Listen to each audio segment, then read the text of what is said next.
दारुड्यांचा अड्डा बनतोय देहूचा इंद्रायणी घाट, बाटल्यांचा खच, गुटख्याचे डाग, नगरपंचायत पोलीस प्रशासनावर प्रश्नचिन्ह. महाराष्ट्रातील लाखो वारकऱ्यांचे श्रद्धास्थान असलेल्या तीर्थक्षेत्र देहू येथील पवित्र इंद्रायणी घाटाची अवस्था सध्या चिंताजनक बनली आहे. PMPMLचे बस स्थानकाजवळील इंद्रायणी घाटावर खुलेआम दारूच्या रिकाम्या बाटल्यांचा खच पडलेला असून संपूर्ण घाट अस्वच्छतेनं ग्रासलेला दिसून येत आहे.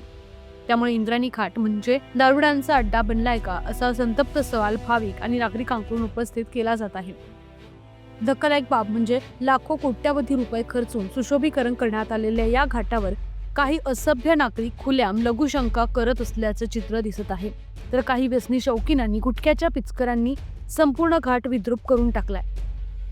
भक्ती आणि पावित्र्याचं प्रतीक असलेला इंद्रायणी घाट सध्या दुर्दैवानं अस्वच्छतेचं केंद्र बनत चाललं आहे.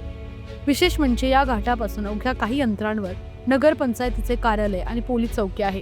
तरी सायंकाळी आणि रात्रीच्या वेळी काही तळीराम येथे बेधडक दारू पित असल्याचे स्थानिक नागरिकांचे म्हणणे आहे.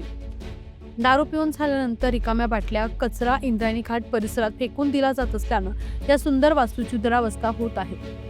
ना या तळीरामांवर पोलीस प्रशासनाचा वचक, ना घाटाच्या स्वच्छतेकडे नगरपंचायतीचे लक्ष, अशी स्थिती सध्या पाहायला मिळत आहे.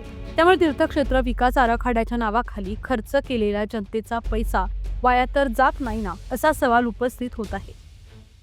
वेळीच ठोस कारवाई झाली नाही तर श्रद्धा, संस्कृती आणि पवित्रतेचे प्रतीक असलेल्या इंद्रायणी घाटाचे असेच विद्रुपीकरण होत राहणार का, असा गंभीर प्रश्न आता सर्वसामान्य नागरिकांना पडला आहे.